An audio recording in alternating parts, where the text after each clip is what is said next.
Like a pass, small private jet. I was out here. I was out here. I heard two explosions. What the lights? Did a plane hit that? Plane. I heard two explosions. Two separate ones. Small jet. Why the hell is it trying so damn low? You know what? That could be a suicide jet. Those after.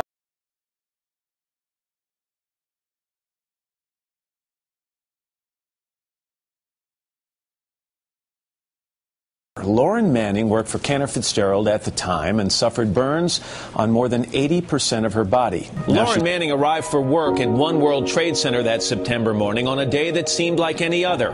But as she entered the lobby, the plane struck and a fireball raced down the elevator shaft.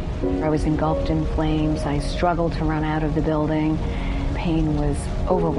Ginny Carr was attending a business meeting on the 36th floor of One Liberty Plaza, across the street from the World Trade Center, and caught the entire first attack on tape. A second explosion can be heard 9 seconds after the crash. What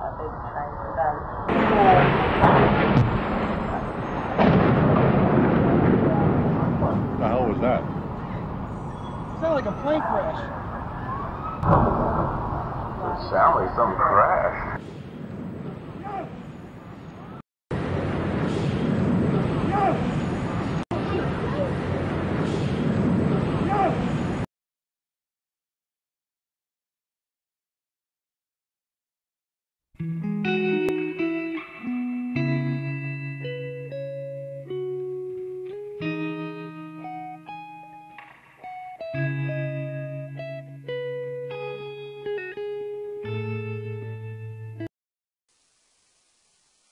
Jenny Ann Maffeo stand draußen vor dem Nordturm und wartete auf den Bus, als sie, hoch über ihr, eine Explosion hörte. In einem zweifelhaften Versuch, die Passanten vor herabfallenden Trümmern zu schützen, rief ein Sicherheitsmann Jenny Ann in die Lobby. Plötzlich hüllte sie etwas Helles und extrem Heißes ein. Sie dachte, es sei den Fahrstuhlschacht heruntergekommen. Ich erinnere mich, dass ich aus dem Taxi stieg und ein unbeschreiblich lautes Pfeifen hörte. Noch verwundert über das Geräusch, eilte ich durch die Türen. Ein Feuerball explodierte durch den Boden der Aufzugschächte, erwischte mich von hinten und wirbelte mich durch die Türen. Ich packte die Griffe, und diese mussten super erhitzt worden sein, weswegen ich mir die Hände verbrannte. Ich stürzte nur nach draußen und wusste, Credit nahm den Aufzug von der 105. Etage, um einige Klienten in der Lobby zu treffen. Er erreichte die Lobby im selben Moment, als eine gewaltige Explosion die 6 Etagen hohe Lobby erschütterte. Ich sah einige Aufzüge im freien Fall. Man konnte sie herabsausen hören. Und als sie aufschlugen, gab es diese große Explosion. Wie ein Feuerball, der aus der Fahrstuhlbank explodierte. Leute standen in Flammen. Er entkam über die Überführung zum Westside Highway. I was on the ground floor where the Trade Center connects with the hotel, which it's attached to. And I was in the ballroom there attending a breakfast meeting. And there was a very strong thud, and the chandeliers shook, and then there was a second thud or explosion. Ich war in der Lobby, wo das World Trade Center mit dem Hotel verbunden war. Ich war dort im Ballsaal, bei einem Frühstücksmeeting. Es gab einen sehr starken Schlag, und der Kronenleuchter wackelte. Dann gab es einen zweiten Schlag oder eine Explosion. Der Kronleuchter wackelte noch mehr und das Licht flackerte. Unsere Gruppe, das waren ungefähr 175 Leute, sprang auf und rannte zum Ausgang. All die Ökonomen rannten zum Ausgang. Als wir aus dem Ballsaal kamen, hatten wir die Wahl, entweder entlang der Fahrstühle zu gehen, was der natürliche Weg gewesen wäre, weil dieser sehr günstig liegt, oder durch die Lobby des Hotels.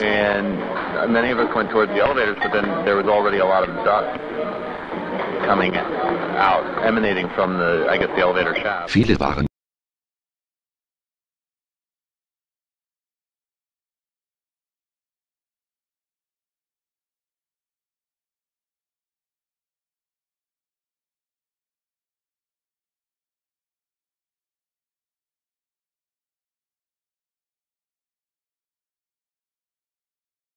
und ließ uns durch eine Seitentür hinaus.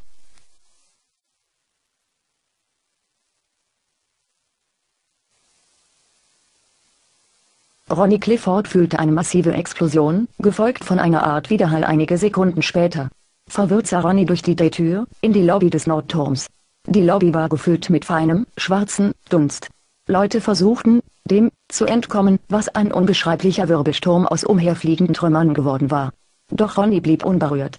Es war, als sei die Drehtür ein Glasportal zu einer anderen Sphäre, einer Welt aus Chaos und Ruß, nur wenige Zentimeter entfernt. Die Drehtür drehte sich. Ein saugendes Geräusch. Ein plötzlicher Schwall heißer Luft. Aus der Tür trat ein Mannequin der Zukunft. Eine Frau, nackt, benommen, ihre Arme ausgestreckt, ihre Hände geschwollen und blasig, fernab jeder Vorstellungskraft. Sie zerriss die Luft mit verbogenen Fingernägeln, die weiß wie Porzellan geworden waren. Ihre Haut war schwarz und glitzerte rot. Der Reißverschluss von dem, was einst ihr Pullover war, hatte sich in ihre Brust eingebrannt, wie ein Reißverschluss ihres eigenen Körpers. Dann wurde das Mannequin zu einer Person. Wimmernd vor Qual. Schreiend nach Hilfe. Ihr Name war Jenny Mefio. Die Drehtür zum Marriott Hotel gegenüber den Schächten der Expressaufzüge 6A und 7A war also unzerstört. One of the first people on the scene to record this was Dick Oliver. We'd like to share with you right now a piece of tape and what it was actually like at the moment that this first explosion occurred. Can I get you autograph also?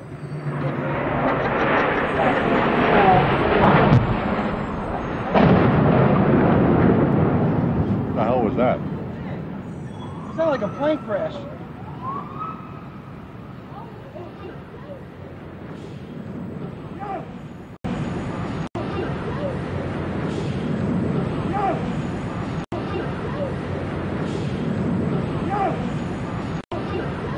Sit at my desk, we heard a loud boom, and he said, "What was that?" And I ran out to the window, and I look out and I see smoke. The next thing I saw, I mean, you gotta look at it, the bottom elevator, the glass, just flames exploded out the front of the World Trade Center. Glass flew everywhere.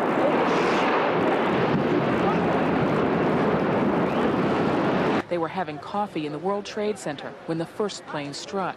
And all of a sudden it sounded like, I don't know where the subway is, but it sounded like a subway collision, a bomb, and it was just pounding, boom, boom, boom, and I literally thought the subway had exploded and all the cars were fixing to land on top of us. It was so loud. I was standing next to One World Trade Center, and then all of a sudden I heard rumbling, and we all started running away from it. The glass like blew out and threw me onto the sidewalk, and I couldn't see for like 20 seconds. Bottom? Yes, I was right there. I was down in the basement, came down, all of a sudden the elevator blew up, smoke. I dragged the guy out, his skin was hanging off, and I dragged him out, and I helped him out to the ambulance.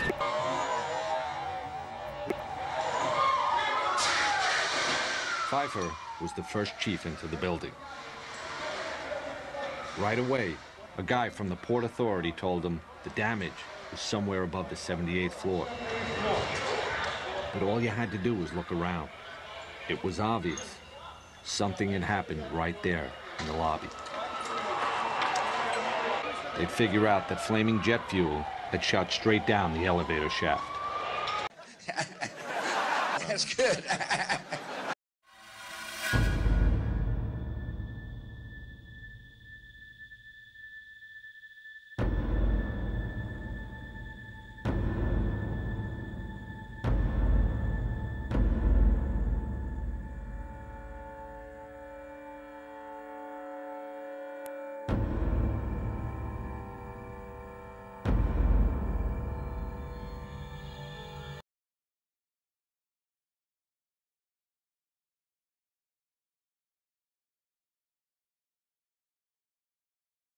Case now, but I do know that one of the towers had a major elevator that went all the way to the top that was malfunctioning and has been malfunctioning for at least a month. They've been having a lot of trouble with that.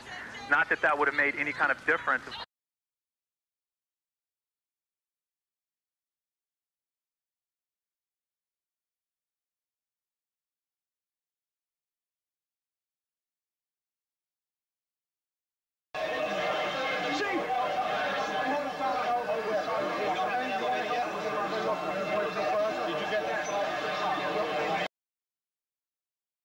Now you were manning what, a freight elevator? I was running 58 car at the elevator that go from B6 to 108 floor. Where were you when it happened? Well, I was on my way from B2 to 49th floor, and as I took off, it was a matter of seconds, 5, 6, 7 seconds, I don't know. And there was a loud explosion and the elevator dropped. And when the elevator dropped, was a lot of debris and cables falling on top of the elevator. And I put my hand over my head and I said, oh God, I'm gonna die. But I didn't know what was happening. When the elevator finally stopped, they had an explosion that bring the doors inside the elevator. And I'm sure that was, broke my leg. And then they had another explosion on the panel that threw me, against the wall. And I guess I was unconscious for a couple of minutes because somebody else was in the elevator with me. And they say that they was trying to get my attention and they didn't get no response from me.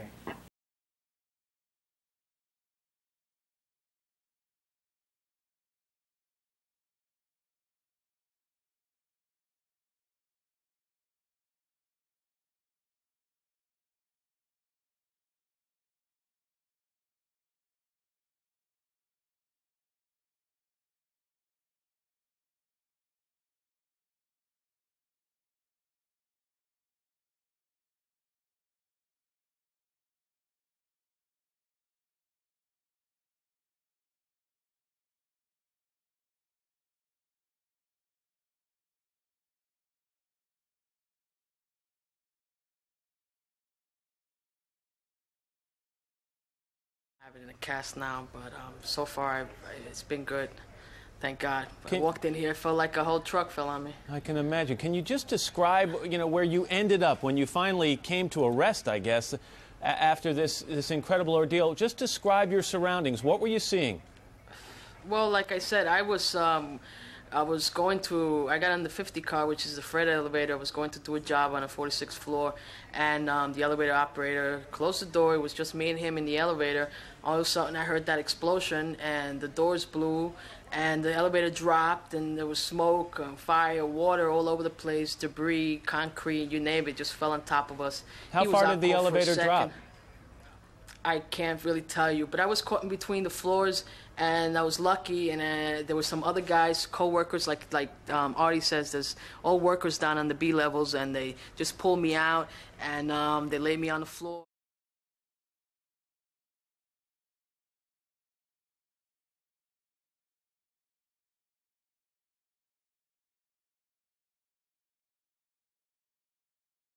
At 8:30, he says he was headed to level B4 in Tower 1, 4 stories below ground.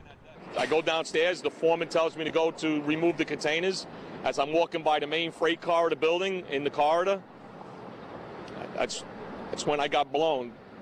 I mean, the impact of the explosion, of whatever happened, it threw me to the floor, and that's when everything started happening. You don't know what happened, and all of a sudden you just felt the floor moving, and you get up, and the walls. And then, now I'm hearing that the main freight car, the elevators, fell down. So I was right near the main freight car, so I assumed what that was. Then, you heard that coming towards you. I was racing, I was going towards the bathroom. All of a sudden, I opened the door, I didn't know it was a bathroom, and all of a sudden a big impact happened again. And all the ceiling tile was falling down, the light fixtures were falling, swinging out of the ceiling. And I come running out the door, and everything, the walls were down, and now I started running towards the parking lots. It blew me going into the doors of the parking lot. Then all of a sudden the heat, and it just came blowing through, and the heat that you felt was so terrible, and the explosion that happened, it was knocking down the walls, the ceilings were falling, the block walls were caving in, steel doors just looked like paper.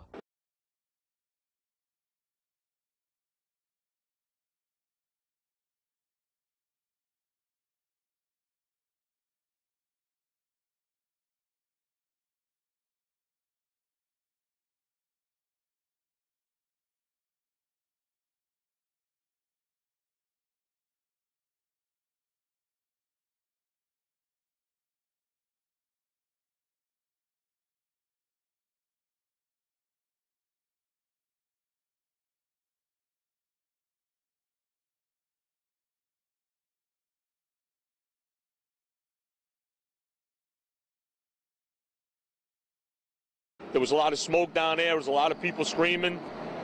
People came with us running up the ramps. We wanted to get help for the people that couldn't move down there. And as we were running up the ramps, and, you know, it's not like a regular mall that you're going straight up. You have to go, you know, you got to go clear across the whole from 1 to 2 World Trade Center. You know what I mean? That's the way you got to run. And then all of a sudden, it happened all over again. Building 2 got hit.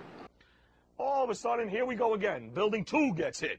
I couldn't get into Building 2. If the doors, nothing would open.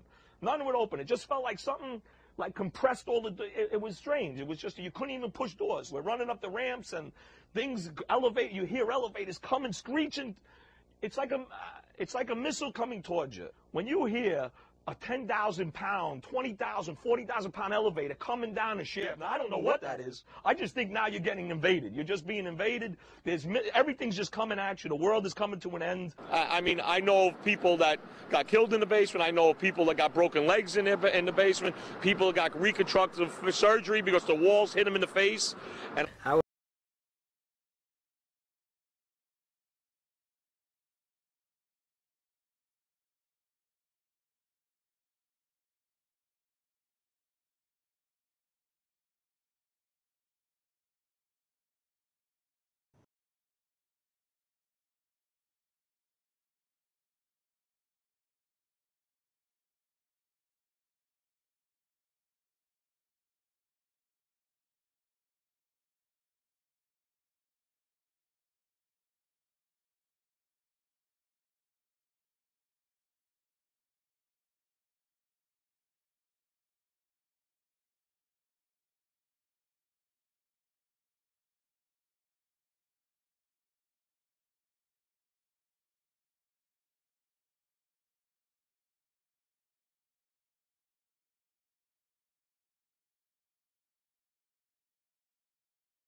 In the B4 level, I was assigned to the B3 level, but I had to do something in the B4 sheet metal shop. So I went in the sheet metal shop, do what I had to do, and on my way, I heard a bomb. So I says, probably the transformer again blew up.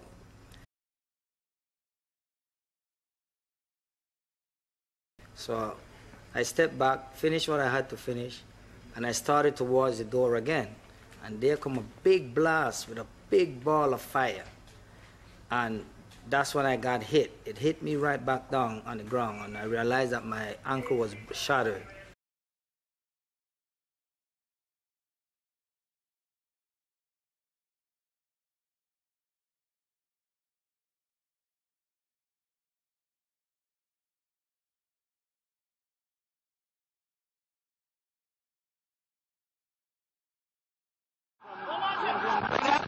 I worked down on B1 in the World Trade Center. What happened? And the whole place just filled up with smoke. I popped our ears. We couldn't hear anything down there. Now I was told the 737 jet hit the building all the way up. The flames are still coming out of the Trade Center on the top.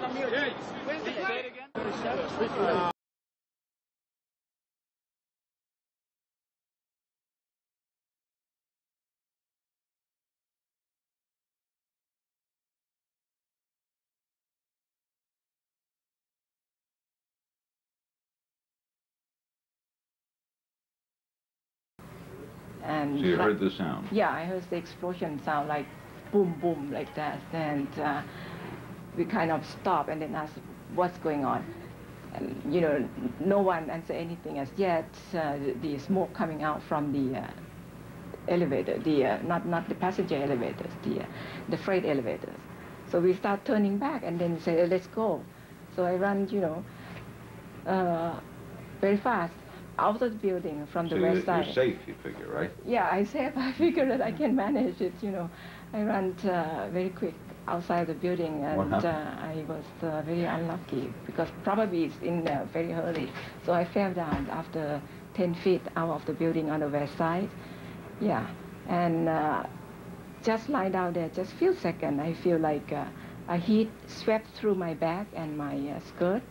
I feel like very, very hot, heat swept through like that. I kind of turn my face to the side, and I see the kind of sandstorm and the ball fire coming out from the building like huge. Came out from the main floor of the building? Yeah, came out from the west gate of the building, and with that I saw girls and many others who usually smoke in the morning before they're going out to work, blew away with that fire on their back and their hair.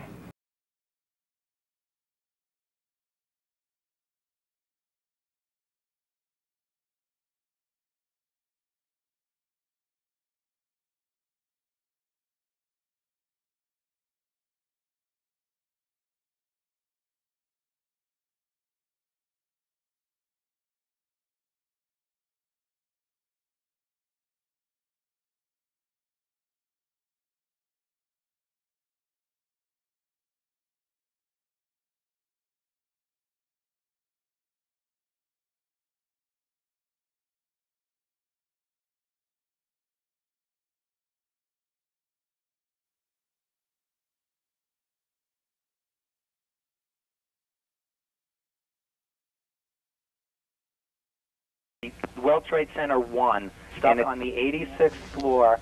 A fire door has trapped us, debris has fallen around us, and part of the core of the building is blown out. How many people are with you? And I felt just the whole building, I heard a noise, felt the whole building shake, and saw glass blown out.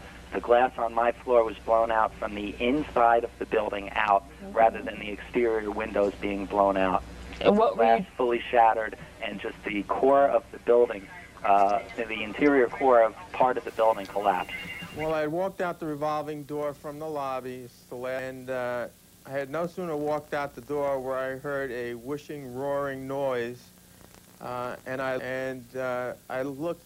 I had heard a boom and the ground tremble, and the next thing I know, I was looking up at the roof, and I'm seeing stuff coming off the roof. So I figured my best bet would be to get back into the building so to avoid the stuff coming off the roof. I no sooner had gone back into the revolving door when all of a sudden it seems like the whole lobby, the door I was in, and everything filled up with a yellowish, brownish, combustible mixture. I didn't really smell any different, but it wasn't, it took so quickly to happen. It was like a tenth of a second, and the next thing I know is a major explosion, of which I'm now thrown back out through both of these, through the revolving door and back outside. I guess the thought is that it was jet fuel that had sort of poured into the lobby that hit you, and as a result, you caught on fire. I know you were stumbling around, you were quite disoriented, and you can't really remember exactly what happened, but you were... So what happened in the North Tower? Ask Willie Rodriguez. Willie, a janitor who worked in the World Trade Center for 20 years, was in sub-level 1 when the North Tower was hit. And all of a sudden we hear boom! I thought it was a generator that blew up on the basement.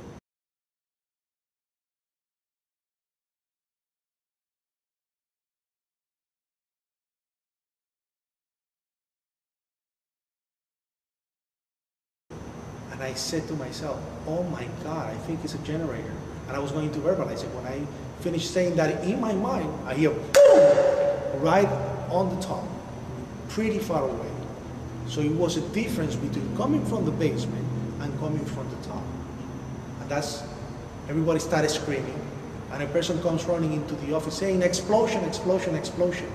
He got his hand extended, and all the skin was pulled from his under his arm, all the way to the top of the fingertips, and it was hanging on both arms. I said, what happened? What happened?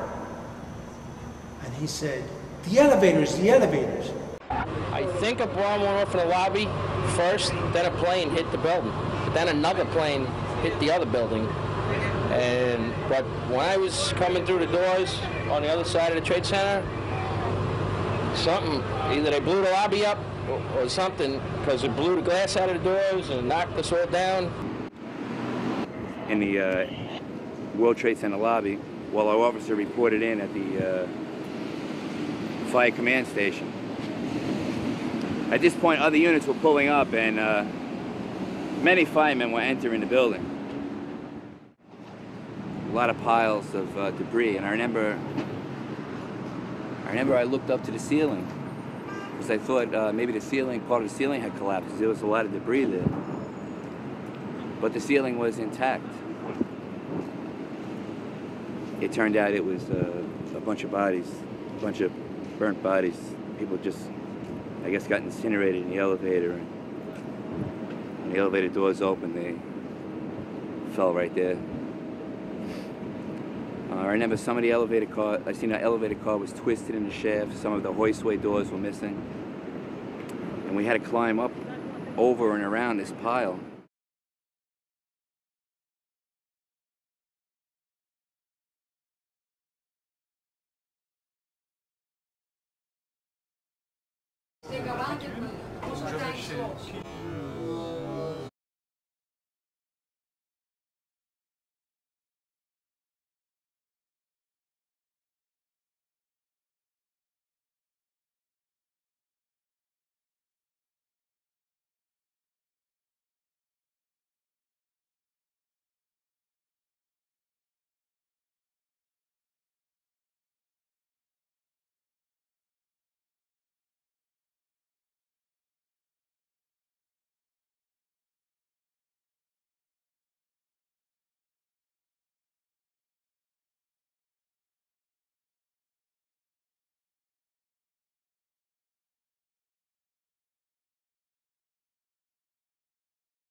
After dinner, as we walked outside, he pointed in the direction of the World Trade Center and said, "Those towers are coming down."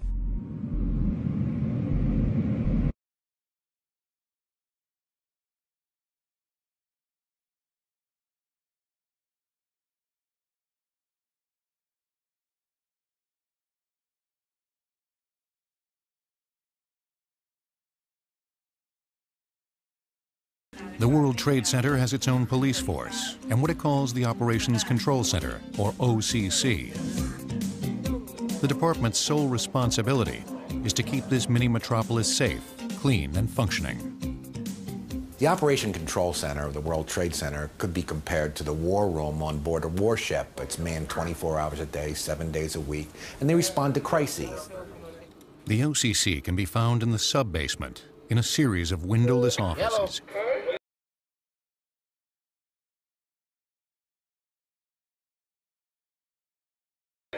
Whatever goes on here at the World Trade Center is typically coordinated through that room. If a tenant has a flood on their floor from an air conditioner overflowing, that's where they call. If the fire department needs a security guard to open up doors, they're the ones that are sending the security people with the right keys to open up the door. More than 30,000 work orders are handled each year. The OCC monitors all emergency water and electrical systems, including the World Trade Center's immense refrigeration unit. The express elevators can travel at speeds of up to 27 feet per second, or 19 miles per hour. The elevators are quite powerful. Each elevator has its own motor and its own motor generator set, generating about 480 horsepower. In case of a power failure, the World Trade Center has 6 emergency generators. This backup system can yield 7,200 kilowatts, enough to satisfy the needs of 4,000 suburban homes. It's just enough to power an elevator bank in each tower, stairway lighting, fire sprinklers, and other emergency essentials.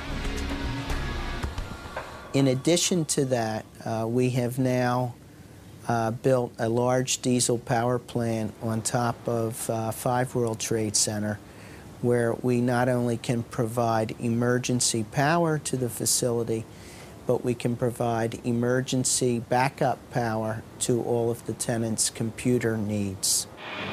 Even Washington. Another devastated gentleman. He is Michael Cherkasky. He is president and CEO of Kroll Incorporated, the risk consulting company. 7 years ago, that company was hired by the Port Authority to assess the risk and security at the World Trade Center and at area airports. We've heard it was on PAs. One of the things was, unfortunately, the brain center of the Port Authority, security, was in fact taken out in that first strike. We believe that one of the things was, unfortunately, the brain center of the Port Authority, security, was in fact taken out in that first strike. We believe. Have you ever heard of a company called Kroll Associates? The name sounds familiar. Oh, I guarantee you have seen Kroll on television. They are champions of counterterrorism.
firefighter in full gear, carrying 60-something pounds of hose and equipment. Takes about a minute to climb one flight of stairs. These guys were looking at 80 stories just to get there.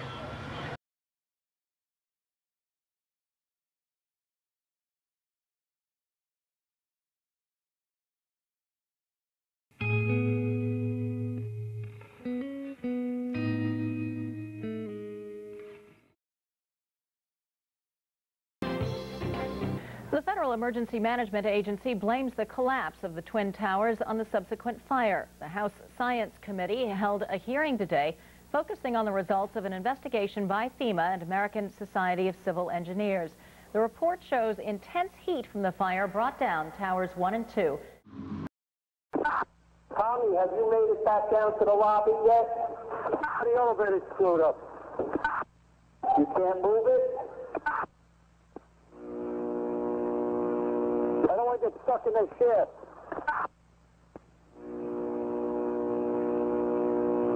All right, Tommy, it's imperative that you try to get down to the lobby command post and get some people up to 40. We got injured people up here on 70. If you make it to the lobby command post, see if they can somehow get elevated past the 40th floor. We got people injured all the way up here.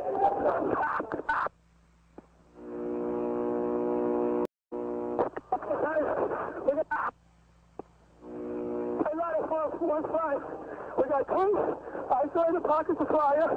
We should be able to knock it down with 2 lines. Where you go that? 78th floor, numerous 1045 code runs. Battalion 7, ladder 15 OV. OV. Try and get down to the lobby. Find out what bank of elevators terminates below the 76th floor. That's the bank we're going to want to use. That's 4. I'm going to need 2 firefighters. Adam, stay away to knock down 2 fires. You got a house line stretch. We can get some water on it. Knock it down, okay? All right, 10-4, we're coming up with stairs. We're on 77 now in the B stair. I'll be right to you. 141, Battalion 9. I need you on the floor above 79. We have access stairs going up to 79. Okay. All right, I'm on my way up, Oreo. 15 OV to 15. Sky 15 OV, Battalion 7, Operation Tower 1. Up in the elevator shaft, you're going to have to get a different elevator. We're chopping through the wall to get out. Radio lobby command with that. Tower 1. Battalion 7, ladder 15. Everybody above down. There's no way to live above that. Holy shit! What happened? Oh my God! Oh my God! The World Trade Center just fell. The whole World Trade Center just fell. Oh my God! Oh my God! Oh, I gotta pull you back. Oh my God! It's all still falling. The other one's falling too. Is it? Oh shit! Is it?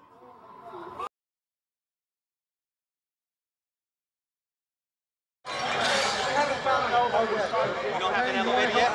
As it turned out, we had no usable elevators. Any elevators working? With the elevators out, there was only one way to get up there. Walk.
In the middle of all this, suddenly an elevator opens up. And you see people not having a clue of what's going on, because they've been stuck in there since the first plane hit.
Meter Durchmesser bräuchte über 1,5 Minuten.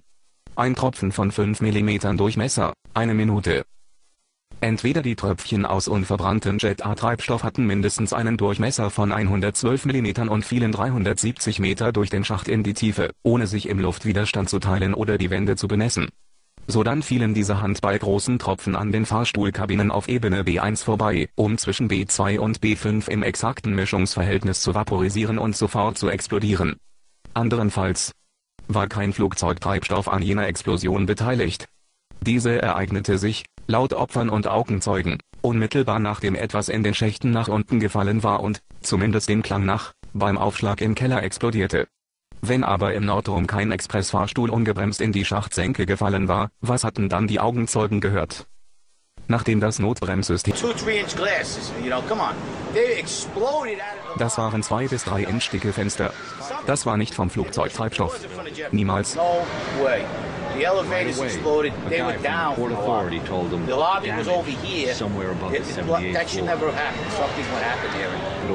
That wasn't around. We came down. It looked like a bomb. Es sah aus, als wäre da eine Bombe explodiert. Da war keine Sekunden nach dem Einschlag des Flugzeugs hörte ich, wie jeder andere auch, diese Geräusche. Ein zunehmendes Geräusch von Wind. Es wurde lauter und lauter, wie eine Bombe.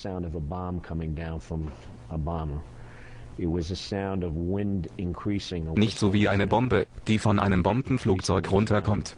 Es war ein Geräusch von zunehmendem Wind. Ein pfeifendes Geräusch.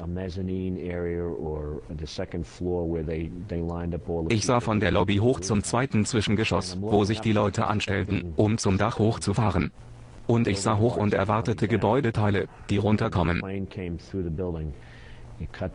Als das Flugzeug durchs Gebäude flog, durchschnitt es die Hauptkabel der Aufzüge 6 und 7 zur Aussichtsplattform. Jede Nacht parkten sie die Aufzüge in der 107. Etage.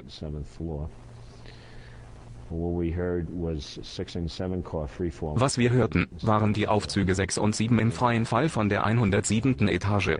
Und sie schlugen ins Untergeschoss, ins B2-Level.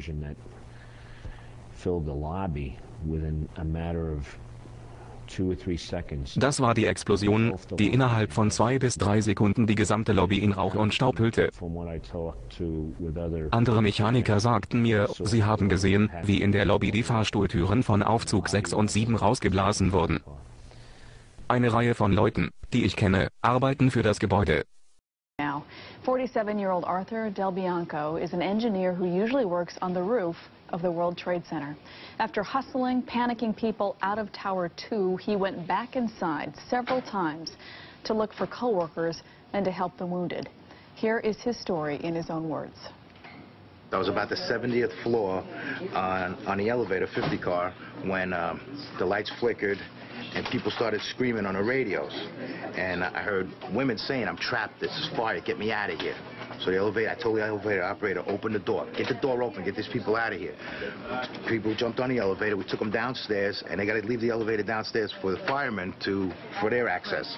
We started helping the elderly people and the people coming down from the 40th floors, walking down the stairs, and which way to get out of the building. When we went outside building number 4, we see plane parts all over the place. I used to work in aviation.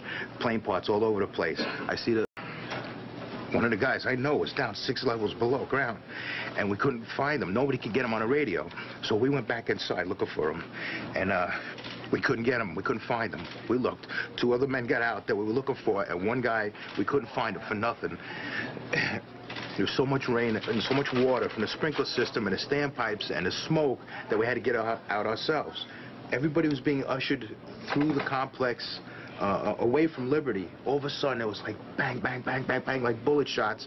And then all of a sudden, 3 tremendous explosions. And everything started coming down. We started running, just running. We couldn't catch ourselves. The force just pushed us to the ground. We were pushed up against marble slabs and other people and glass and the smoke. We were buried in that stuff. I reached up and grabbed a fireman by his belt. I had a flashlight, and I feel on my legs, something's wrong with my leg, it's busted, but I can't go any further, you know? So I'm gonna just crawl along. I busted this leg. We're walking along, I'm grabbing a belt from the fireman, and then anybody I bump into, I just grab on and yelling, hang on, just follow us out, just hang on, don't let go, don't let go. You know, we change directions. I know that Liberty Street's the other side, we're going out. You're hanging on by your arms. We're hanging on to people, just hanging on to people. No, I'm hanging on to people, dragging one leg, limping, and they're hanging on to me like a little train. And as we cross the street by the financial center, the building explodes and just comes down. And I'm yelling, I'm screaming for my buddy Mike, because he was right next to me. Your buddy Mike. He made it out.